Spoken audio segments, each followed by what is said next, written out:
Good morning student. तो बेटा देखिए, कल आप में से कई लोगों ने डिमांड की थी लूपिंग स्टेटमेंट के बारे में थोड़ा जानने के लिए। ठीक है बेटा, तो मेन चीज़ जो है जो आपके पूछी गई थी कि सर ये वाइल एंड डू वाइल में मेन क्या डिफरेंस होता है, कब हमें वाइल यूज करना है, कब हमें डू वाइल यूज करना है। और डू वाइल के प्रॉब्लम में तो जो है कुछ समझ में नहीं आता। ठीक है, तो यानी कि हम लोग को इनके जो लॉजिक्स हैं बेटा वो देखने हैं कि कब हम फॉर यूज करेंगे, कब वाइल, कब डू वाइल, सब में क्या डिफरेंस होता है। इसके बाद बेटा फिर कुछ ने पूछा था कि सर ये कमेंट और वेरिएबल टेबल कैसे देते हैं प्रोग्राम में। ये भी हम लोग आज अभी इसी में चेक कर लेंगे प्रॉब्लम में। ठीक है, तो बेटा सबसे पहले हम आपको बताते हैं कि जो लूपिंग स्टेटमेंट आपको पता है क्या होते हैं, कि that these are the statement which are use to repeat the execution of same set of statement. यानी कहने का बेटा क्या मतलब कि कोई काम अगर आपको बार बार करना है तो आप क्या करते हो, लूपिंग स्टेटमेंट का यूज करते हो। और मेनली बेटा हमारे पास जो है तीन तरह के यहाँ पे लूपिंग स्टेटमेंट होते हैं जावा में। सबसे पहले क्या होता है फॉर, फिर है एक वाइल, और तीसरा है आपके पास डू वाइल। ठीक है, तो फॉर के बारे में आप सब लोग बहुत अच्छे से जानते हो कि कोई काम अगर मुझे बार बार करना है तो then we have to take the help of a counter variable. हम लोग काउंटर वेरिएबल की हेल्प से काम करते हैं। ये कौन से वेरिएबल होते हैं बेटा, जो काउंट करते हैं कि कोई काम कितनी बार हो गया। ठीक है, और इसका जो फॉर्मेट है, सिंटैक्स, एक छोटा सा मैंने यहाँ पे एग्जाम्पल लिया है, हालांकि आपको सबको आता है मुझे पता है, पर एक बार जल्दी से देखते हैं कि इसका जो फॉर का जो हेडर होता है ये आपका तीन पार्ट में डिवाइड होता है, सेमी कोलन से सेपरेट करते हैं। पहले पार्ट में होता है हमारे काउंटर की स्टार्टिंग वैल्यू, सेकंड पार्ट में क्या देते हैं, कंडीशन। ठीक है, और जो थर्ड पार्ट है वहाँ पे हम लोग क्या करते हैं, अपडेशन। जैसे यहाँ देखिए मैंने क्या बोला है, x equal to one, x is less than equal to five and x plus plus. What it means कि एक काउंटर है जो किससे शुरू होगा, यानी ये काउंटिंग है जो वन से स्टार्ट होगी। कब तक लूप चलेगा, जब तक एक्स की वैल्यू फाइव से कम है या उसके इक्वल है। और एक्स प्लस प्लस यानी हर बार काम होने के बाद एक्स की वैल्यू वन से इंक्रीज हो जाएगी। और ये इसकी बॉडी है, बॉडी में क्या करते हैं हम लोग, अपने जो भी हमें जॉब करवाना है वो बॉडी के अंदर प्रोवाइड करेंगे।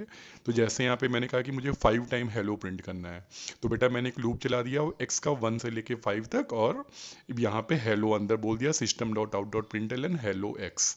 तो अब जरा इसको चला के देखते हैं। देखिए पहली बार x की वैल्यू वन होगी, आप यहाँ पे आओगे कंडीशन पे, चेक करोगे if the value of x is less than equal to five. क्या x की वैल्यू फाइव से कम है, तो आपने क्या देखा, यस, पहली बार x की वैल्यू बेटा कितनी होगी, वन होगी। तो वन फाइव से कम है, अंदर आ जाइए, प्रिंट कर दीजिए हेलो और x। तो यानी क्या प्रिंट हो जाएगा, हेलो, और साथ में बेटा x की वैल्यू क्या आ जाएगी, वन। फिर आप सेकेंड टाइम ऊपर जाओगे, x प्लस प्लस, अब x की वैल्यू कितनी हो जाएगी, टू। टू भी फाइव से कम है, check the condition, hello two. ठीक है, अंदर आएंगे और हेलो एक्स, अब की बार एक्स की वैल्यू टू है। फिर आप ऊपर जाओगे, एक्स प्लस प्लस, एक्स की value three. Three is also less than five, so control will come inside and it will print hello three. ठीक है, और ऐसे ही फिर ये हेलो फोर और हेलो फाइव, सबको ये एक एक बार में ऐसे प्रिंट कर देगा।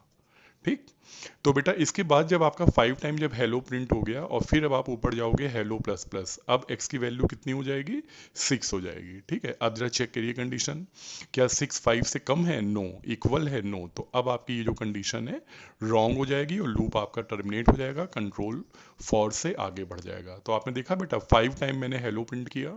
ठीक है, और ये काम किसने करवाया, काउंटर ने करवाया, एक्स जो कि काउंटिंग करता रहता है। ठीक, इसके बाद आगे बढ़ते हैं। अब आपको यही काम अगर वाइल से करना हो तो कैसे करोगे, वाइल लूप आपसे बोला गया कि नहीं फॉर से नहीं, आपको वाइल से पांच बार हेलो प्रिंट करना है। ठीक है, तो बेटा वाइल का जो सिंटैक्स होता है, इसके हेडर में केवल एक पार्ट होता है, और उसमें क्या बताना होता है हमको, कंडीशन। ठीक है, तो जैसे फॉर में तो तीन पार्ट थे कि यहीं पे काउंटर को इनिशलाइज भी कर दिया, कंडीशन भी दे दी कब तक लूप चलना है, और फिर यहीं पे अपडेशन भी दे दिया। पर वाइल में तीन पार्ट नहीं होते, वाइल में केवल एक पार्ट है कंडीशन के लिए। पर अब आपको तो पांच बार काम करना है, बता दी गई है काउंटिंग, तो अब आप क्या करोगे कि पहले तो एक्स यहाँ पे अपना काउंटर लोगे और इसकी स्टार्टिंग वैल्यू लूप के ऊपर, ठीक है, लूप की बॉडी के पहले ही दे दोगे, क्यों, क्योंकि यहाँ पे हेडर में तो कोई प्रोविज़न ही नहीं है, प्लेस ही नहीं है स्टार्टिंग वैल्यू बताने का। तो एक्स की वैल्यू वन दे दी, और यहाँ पे हमने दे दी कंडीशन कि x is less than equal to five, यानी कि लूप तब तक चलेगा जब तक x की वैल्यू फाइव से कम है या उसके बराबर है। और फिर बॉडी में वही हम हेलो प्रिंट करेंगे, और यहीं पे हम अपनी वैल्यू को अपना काम होने के बाद अपडेट भी कर देंगे x प्लस प्लस। क्यों, क्योंकि ऊपर जाने के बाद यहाँ पे अब अपडेट करने के लिए यहाँ तो इन्होंने दे रखी थी हमको प्लेस थर्ड सेक्शन था, बट यहाँ पे प्लेस है ही नहीं अपडेट करने के लिए, तो यहीं पे ही अपडेट करना पड़ेगा। ठीक है, तो अब ये प्रोग्राम कैसे चलेगा देखिए। एक्स की चलेगा, पहली बार एक्स की वैल्यू 1 है, अंदर आइए कंडीशन चेक करिए क्या 1 5 से कम है, यस, हेलो एक्स, तो आपका प्रिंट हो गया यहाँ पे हेलो 1। ठीक है, फिर आप एक्स प्लस प्लस, अब आपके एक्स की वैल्यू 2 हो गई, ऊपर जाएंगे आप। ठीक है, is 2 less than equal to 5, yes, come inside hello x, तो अब की बार बेटा x की वैल्यू 2 है तो हेलो 2 प्रिंट हो जाएगा।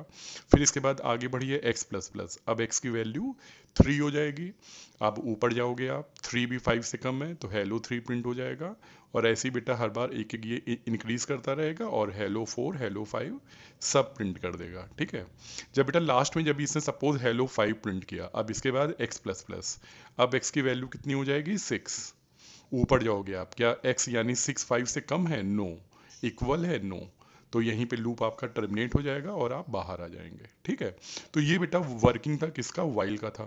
इसके बाद अब आप और आगे चलिए, जो तीसरा जो हमारे पास लूपिंग स्टेटमेंट होता है वो क्या है, डू वाइल। ठीक, तो डू वाइल में क्या होता है, अब देखिएगा, पहले तो मैं आपको बता दूं कि वाइल एंड डू वाइल में मेन क्या डिफरेंस है, तो आप देखना, तो डू वाइल के सिंटैक्स में बेटा जहाँ पे ये वाइल और हेडर होता है, उसकी जगह पे यहाँ क्या लिख जाता है, डू, और ये जो वाइल और जो हेडर जो था आपका कंडीशन के साथ, ये कहाँ जाता है, नीचे। यानी कि बेटा दोनों में सबसे जो मेन जो डिफरेंस आपको देखने को मिलेगा कि वाइल में जो कंडीशन है वो बॉडी के पहले होती है, वाइल एंड कंडीशन, और डू वाइल में क्या होता है कि जो कंडीशन और हेडर आपका बॉडी के बाद में होता है। ठीक है, तो मैं आपको यहीं पे बता दूं कि जो वाइल है इसको हम लोग क्या बोलते हैं, entry controlled loop, it is known as entry controlled. ठीक है, और जो डू वाइल है it is known as exit controlled loop. ठीक है, क्या मतलब है इसका बेटा, एंट्री कंट्रोल का मतलब यह है कि यहाँ पे बेटा कंडीशन बॉडी में एंटर लेने के पहले ही चेक हो जाती है, और डू वाइल में क्या होता है कि जब आप लूप से बॉडी से जब बाहर निकलते हो तब आपकी कंडीशन चेक होती है। तो जैसे बेटा आपको पता है कि जब आप सिनेमा हॉल में जब कभी जाओगे, तो आप जब मूवी का टिकट लेके जब हॉल में एंट्री करते हैं तब आपका टिकट चेक होता है, तो वो क्या है, एंट्री कंट्रोल्ड सिचुएशन होती है। ठीक है, ऐसी ही, और अब आप शॉपिंग मॉल से जब कोई शॉपिंग करके निकलते हैं तो आपका बिल कब चेक होता है, जब आप एग्जिट कर रहे हो, यानी जब बाहर निकलते हो। ठीक है, तो यही सेम सिचुएशन यहाँ पे भी है, वाइल एंड डू वाइल में। वाइल में क्या होता है कि कंडीशन जब आप बॉडी में अंदर आ रहे हैं तो चेक होगी, यहाँ पे जब आप बॉडी से बाहर जा रहे हैं तो चेक होगी। अब सवाल ये है कि फिर दोनों को यूज़ कब कहाँ कैसे किया जाए। ठीक है, तो ये बहुत इंपॉर्टेंट चीज़ है कि वाइल एंड डू वाइल बेटा दोनों का फॉर्मेट बिल्कुल सेम है, खाली जो कंडीशन की पोजीशन है वो केवल चेंज होती है, यहाँ पे टॉप पे कंडीशन रख रहे हैं, यहाँ बॉटम में रख रहे हैं, तो कब हम वाइल का यूज़ करें कब डू वाइल का यूज़ करें। ठीक है, तो अब इसके लिए हम लोग को क्या करना पड़ेगा कि हम लोग को बेटा एक यहाँ पे सिचुएशन डाल के चेक करनी पड़ेगी। मैं काम करता हूँ, ये जो दोनों एग्जाम्पल हैं यहाँ पे बेटा मैं काउंटर की वैल्यू चेंज कर देता हूँ। पहला जो वाइल है यहाँ पे x की वैल्यू 1 है, आई मेक इट 10, और जो सेकंड एग्जाम्पल है यहाँ पे भी मैं x की वैल्यू 10 कर देता हूँ। ठीक है, और हम ये देखते हैं कि दोनों सिचुएशन में प्रोग्राम के आउटपुट पे क्या फ़र्क पड़ेगा। तो चलिए पहले वाले एग्जाम्पल में चलते हैं बेटा, इंटीजर x इक्वल टू 10, अंदर आइए क्या लिखा हुआ है कि while x is less than equal to 5, हम चेक करेंगे कि क्या x की वैल्यू 5 से कम या इक्वल है। तो आपको पता है कि x की वैल्यू तो 10 दे रखी है, क्या 10 5 से कम है, नो, इक्वल है, नो, तो क्या होगा बेटा, control will not move inside the body, यानी कि कंट्रोल लूप की बॉडी में आएगा ही नहीं क्योंकि कंडीशन फॉल्स है, सीधे बाहर निकल जाएगा, और आपको क्या मिलेगा आउटपुट, बताइए, कुछ भी नहीं मिलेगा। ठीक है, हमें क्या मिलेगा आउटपुट, नल, कुछ भी नहीं मिला। ठीक है, अब यही चीज़ हम लोग सेकंड में करके देखते हैं, integer x equal to 10, x की वैल्यू बेटा 10 है, अंदर आइए क्या लिखा है, डू, डू का मतलब कुछ करिए, अंदर आ जाइए बॉडी में, क्या लिखा है, हेलो x, तो क्या प्रिंट हो जाएगा आपका, हेलो, और x की वैल्यू कितनी है 10, यानी हेलो 10 प्रिंट हो जाएगा। इसके बाद x प्लस प्लस, अब x की वैल्यू कितनी हो गई 11, चेक करिए, while x is less than equal to 5, क्या x की वैल्यू 11 5 से कम है, नो, इक्वल है, नो। ठीक है, और यहीं पे लूप आपका टर्मिनेट हो जाएगा। तो अब आप ये देखिए कि दोनों में क्या फ़र्क है, पहला प्रोग्राम चलाया तो कोई आउटपुट नहीं आया, सेकंड चलाया तो हेलो 10 लिख के आया, जबकि यहाँ पे कंडीशन थी कि x 5 से कम हो तभी चले। पर प्रॉब्लम क्या है बेटा कि कंडीशन बाद में चेक हुई है डू वाइल में, तब तक एक बार तो काम हो चुका मेरा, एक बार आउटपुट प्रिंट हो चुका। तो इसमें सीखने को क्या मिला हमें, कि डू वाइल का यूज़ हम लोग बेटा तब करते हैं जब हम ये चाहते हैं कि मेरा प्रोग्राम एटलीस्ट एक बार तो चले। ठीक है, तो वाइल में क्या होगा कि बेटा अगर कंडीशन ऊपर यानी वैल्यू अगर नहीं सही है, कंडीशन रॉन्ग है, तो आपका लूप एक बार भी नहीं चलेगा। I repeat, if the condition given is false the loop will not work for once also, एक बार भी नहीं चलेगा। But in do while children the loop will work for at least once even if the given condition is false. ये loop आपका कम से कम एक बार तो चलेगा चाहे आपकी कंडीशन फॉल्स हो। तो मेरा ख्याल है ये बात आपको समझ में आ गई होगी वाइल एंड डू वाइल के लिए। ठीक है, अब बेटा मैं आपको एक चीज़ यहाँ पे और बता दूं कि यहाँ पे जब आप क्लास 10th में हो, ठीक है, तो ऐसी कोई भी स्पेसिफिक प्रॉब्लम नहीं मिलेगी आपको करने के लिए जो आपसे कहा जाए कि आपको केवल डू वाइल से करनी है। ठीक है, आपको सारे प्रॉब्लम आप वाइल से बना सकते हैं, फॉर से बना सकते हैं। डू वाइल से आपको कोई प्रॉब्लम लिखने की ज़रूरत होती ही नहीं है। बट सपोज़ कि अगर ऐसी कोई सिचुएशन आ जाए, आपसे कहा जाए कि नहीं आपको ये प्रॉब्लम डू वाइल से ही करनी है, तब आप क्या करोगे? ठीक है, तो इसके लिए भी मैं आपको क्या करता हूँ, एक यहाँ पे एग्जाम्पल शो करता हूँ, पर इस एग्जाम्पल के पहले हमें बेटा एक छोटी सी चीज़ यहाँ पे और सीखनी है जो हर एग्ज़ाम में आपको दी जाती है करने के लिए। तो मैं आपको लेके चलता हूँ उस एग्जाम्पल पे। तो ये देखिए काम क्या है आपके सामने, देखिए यहाँ पे एक छोटा सा प्रोग्राम सेगमेंट दिया हुआ है। ये जो लेफ्ट हैंड पे, इसको ध्यान से देखिए, लिखा है integer x equal to 5, y equal to 10 and z 3 variables are given. और फिर एक वाइल के अंदर एक सेगमेंट है, while x is less than 25 z equal to x plus 5 system dot out dot print z x plus equal to 5 and y minus equal to 2। तो बेटा ऐसे ये लोग क्या करते हैं, एक प्रोग्राम सेगमेंट दे देते हैं और क्या कहते हैं कि you have to rewrite the segment, यानी आपको यही सेगमेंट दोबारा फिर से लिखना है डू वाइल की हेल्प से, यानी कि आप अपने इस प्रोग्राम को डू वाइल में कन्वर्ट कर दो। ठीक है, और ये आपका 2 मार्क्स के लिए आता है क्वेश्चन। ठीक है, आप बोर्ड के एग्जाम में, होम एग्जाम में, सब में आपको ये प्रॉब्लम मिलती है। ठीक है, यानी आपको वाइल को डू वाइल में कन्वर्ट करना है। तो कैसे करोगे बेटा, ये बहुत ही ईजी मार्क्स हैं, 2 नंबर का है, बहुत ही ईजी है। तो अब आप अभी अभी पीछे जो है कुछ सीख के आए हैं। क्या सीखा आपने कि वाइल एंड डू वाइल में फ़र्क क्या होता है, कि बस खाली जो कंडीशन की जो पोजीशन है ये चेंज होती है। यहाँ पे बेटा ये बॉडी के पहले है, तो आपको जब डू वाइल में कन्वर्ट करना है तो ये कंडीशन कहाँ चली जाएगी, आपकी लास्ट में चली जाएगी। ठीक है, और जहाँ पे आपका वाइल था वहाँ पे क्या आ जाएगा, डू आ जाएगा। तो बस बेटा केवल आपको ये 2 ही काम करने हैं, बॉडी में तो कुछ भी चेंज नहीं करना है।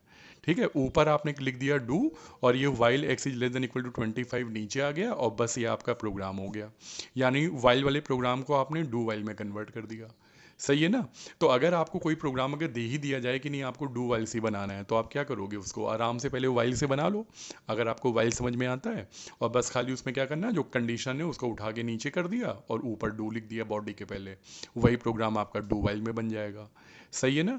तो ये चीज़, और एक चीज़ बेटा आपको और ध्यान रखनी है कि डू वाइल में जब आप नीचे कंडीशन पुट करते हो, then don't forget to put the semicolon after the condition. ठीक है ना, यहाँ पे एंड में एक सेमी कोलन लगाना बहुत ज़रूरी होता है, सारे ज़्यादातर बच्चे यहीं पे गलती करते हैं।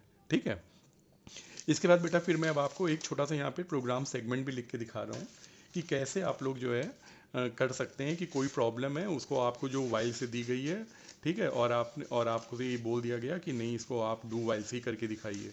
ठीक है, तो अगर आपको डू वाइल से ही अगर प्रॉब्लम करने को दे दी जाए तो अब आप कैसे उस सिचुएशन को यहाँ पे हैंडल करोगे। ठीक है, तो हम लोग ये देखने जा रहे हैं। इस काम के लिए बेटा मैंने यहाँ पे एक एग्जाम्पल प्रोग्राम ले लिया जो आप सबने किया होगा क्लास 9th में, कि write a program to print the sum of digits of a number entered by the user. ठीक है, तो मैंने पूरा प्रोग्राम नहीं, खाली जो मेन पार्ट है वो यहाँ पे नोट कर लिया है। तो देखिए क्या है, scanner s equal to new scanner system dot in. इसके बाद अगली लाइन में क्या किया बेटा, मैंने यूज़र से एक यहाँ पे नंबर की एंट्री ले ली। ठीक है, और मैं आपको एक यहाँ पे इसका पूरा जो आउटपुट है वो रन करके एक बार दिखा देता हूँ। तो सपोज बेटा यूज़र ने जो नंबर है वो क्या इनपुट कर दिया, 756। ठीक है, 756 हम मैंने एक नंबर इनपुट कर लिया। अगली लाइन देखिए क्या है, इंटीजर डी और सम इक्वल टू 0। तो मैं यहाँ पे एक छोटी सी यहाँ पे टेबल बना रहा हूँ, इसको देखिएगा ध्यान से। नंबर है, डी है, और एक वेरिएबल मैंने और यूज़ किया है यहाँ पे सम, और सम की वैल्यू कितनी है अभी यहाँ पे 0 है। ठीक, अब आप देखिए इसके बाद ये छोटा सा बेटा मैंने यहाँ पे एक वाइल का यहाँ पे सेगमेंट लिखा है। तो वाइल का सेगमेंट अब चला के देखते हैं। वाइल में क्या बोला है, while number is greater than 0। तो बेटा नंबर की वैल्यू कितनी है इस समय अभी, 756। क्या ये 0 से ज़्यादा है? यस, अंदर आ जाइए। D equal to num modulus 10। तो बेटा मैंने नंबर का 10 से रिमाइंडर निकाला। तो आपको पता है कि जब आप 756 का जब आप 10 से रिमाइंडर निकालोगे ठीक है ना, तो कितना आ जाएगा आपके पास 6 आ जाएगा। ठीक है, तो ये देखिए रिमाइंडर कितना आ गया मेरे पास 6 आ गया। तो बेटा क्या किया मैंने, नंबर के राइट से एक डिजिट एक्सट्रैक्ट कर ली डी में, तो ये पहली लाइन चल गई। अगली लाइन देखिए, sum equal to sum plus d. अब इस 6 को सम में ऐड कर दीजिए, तो आपने 0 को 6 में ऐड कर दिया, कितना आंसर आ गया, सम का 6 आ गया। और अब लास्ट लाइन देखिए, num equal to num divided by 10। और अब अपने नंबर को यानी 756 को 10 से डिवाइड करिए, कितना आंसर आएगा 75। और 75 को नम में स्टोर कर दीजिए, तो बेटा आपके जो नंबर था वो अब कितना बचा 75। तो ऐसे बेटा मेरा एक राउंड ओवर हो गया। एक राउंड में आपने क्या किया, नंबर के राइट से एक डिजिट एक्सट्रैक्ट की, सम में ऐड किया और फिर 6 को यानी कि उस डिजिट को नंबर से रिमूव कर दिया, 75 बचा और ये लूप आपका ख़त्म हो गया। तीनों स्टेटमेंट आपके एग्जीक्यूट हो गए। अब ये ऊपर जाएगा control, is number greater than zero, क्या 75 अभी भी नंबर से ग्रेटर है, यस जीरो से बड़ा है, तो अंदर आ जाइए, d equal to num modulus 10। 75 का 10 से रिमाइंडर निकालिए, तो आप जानते हो 10 सेंजर 70 और रिमाइंडर विल बी 5। तो ये देखिए आपने नंबर के राइट से 5 निकाला, सम प्लस डी सम में ऐड कर दीजिए, तो 6 + 5 कितना हो गया बेटा 11 हो गया। और number equal to number divided by 10, और 10 और 75 को 10 से डिवाइड करिए, 10 7 जा 70, यानी जो क्वोशंट आएगा कितना आएगा 7, और 7 को ही आपने नंबर में स्टोर कर दिया, तो अब आपके नंबर की वैल्यू 7 हो गई। फिर ऊपर चलिए, 7 0 से बड़ा है क्या, यस, अंदर आ जाइए, d equal to num modulus 10, 7 का 10 से रिमाइंडर नहीं डिवाइड होगा, 0, 10 0 जा 0, रिमाइंडर विल बी 7, और 7 को सम में ऐड कर दीजिए, तो 11 + 7 कितना आंसर आ गया बेटा मेरा 18 आ गया। और अब आप 7 को 10 से डिवाइड करेंगे तो कितना क्वोशंट आएगा 0, तो आपका नंबर कितना हो गया, अब यहाँ पे 0 हो गया। फिर ऊपर चलिए, इज 0 ग्रेटर देन 0, नो, ठीक है, और यहीं पे लूप आपका ये टर्मिनेट हो गया। ठीक है, अब आप आगे आइए, सम इज सम, और सम की वैल्यू देखिए क्या है इस समय 18, तो मेरा आंसर प्रिंट हो जाएगा कि जो नंबर आपने इनपुट किया था 756, इसकी जो डिजिट्स का सम आया है वो कितना आया है 18 आया है। क्लियर है बेटा, तो ये प्रोग्राम आई होप कि आपको समझ में आ गया होगा। ठीक है, अब इसके बाद देखिए, इस प्रोग्राम को बेटा मैंने वाइल से बनाया, ठीक है, फॉर का यूज़ नहीं किया। क्यों नहीं किया, क्योंकि बेटा देखिए फॉर में आपको पता है हमें काउंटर रिक्वायर है, ठीक है ना, काउंटर जैसे 1 to 5 यानी 5 बार लूप चलाओ। ये वाले प्रोग्राम में क्या है कि बेटा हमको काउंटर की ज़रूरत नहीं है। क्यों, क्योंकि यहाँ पे बस मुझे खाली एक कंडीशन पता है कि मुझे नंबर को तब तक 10 से डिवाइड करते रहना है जब तक मेरा नंबर जो है रिड्यूस होते होते 0 ना हो जाए। तो केवल कंडीशन मुझे पता है, तो केवल जब कंडीशन पता है तो वाइल लूप इसके लिए सबसे सुटेबल लूप है। ठीक है, तो हमने इसलिए इस प्रोग्राम में क्या किया, वाइल का यूज किया।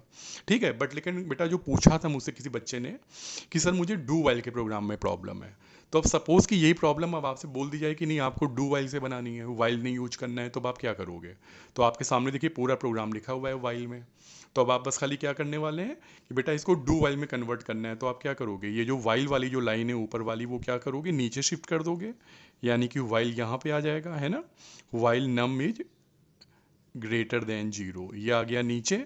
और ये जो ऊपर से वाइल है इसको हटा देंगे और यहाँ पे खाली क्या लिख देंगे, आप डू लिख देंगे बस।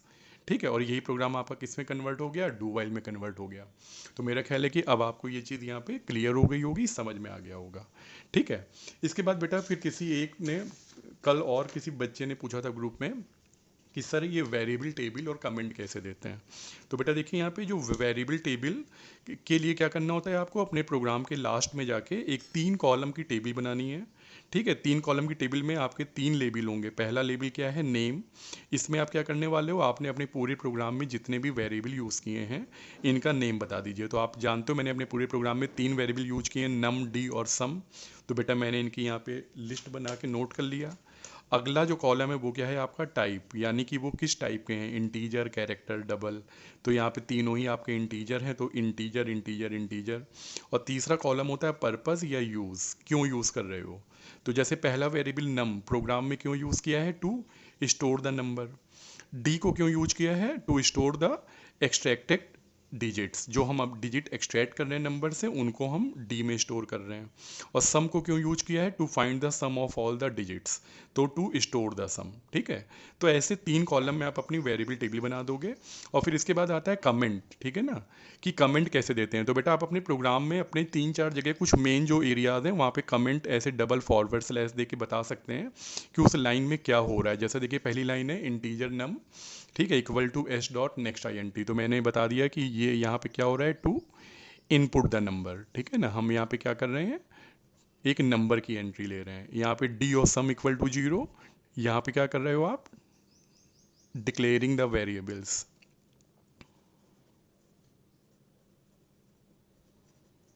ठीक है ना। ये जो पूरा सेक्शन है यहाँ पे क्या कर रहे हो आप,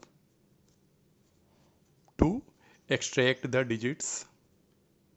ये जो पूरा सेगमेंट है यहाँ पे हम क्या कर रहे हैं बेटा, जो नंबर की डिजिट्स हैं उनको एक्सट्रैक्ट कर रहे हैं एंड फाइंडिंग द सम, और उनका सम निकाल रहे हैं ना। और लूप के बाहर सम इज सम, यहाँ क्या कर रहे हैं, टू प्रिंट द सम, आप यहाँ पे सम प्रिंट कर रहे हो। ठीक है।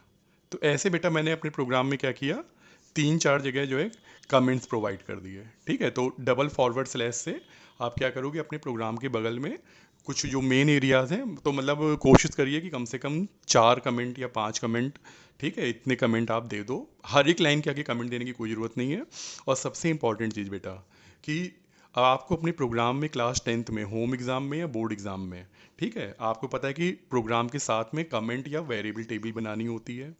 पर एक चीज़ जो ध्यान रखनी है कि दोनों चीज़ें नहीं करनी होती हैं, कोई एक काम करना होता है। ठीक है। या तो आप कमेंट प्रोवाइड करिए या फिर वेरिएबल टेबल दीजिए। ठीक है। दोनों में आप जिसमें कंफर्टेबल हो वो काम आप करेंगे, दोनों बनाने की कोई ज़रूरत नहीं है। ठीक है बेटा। तो आई होप कि जो जो चीज़ें हम लोगों ने आज की वो आपको समझ में आ गई होंगी।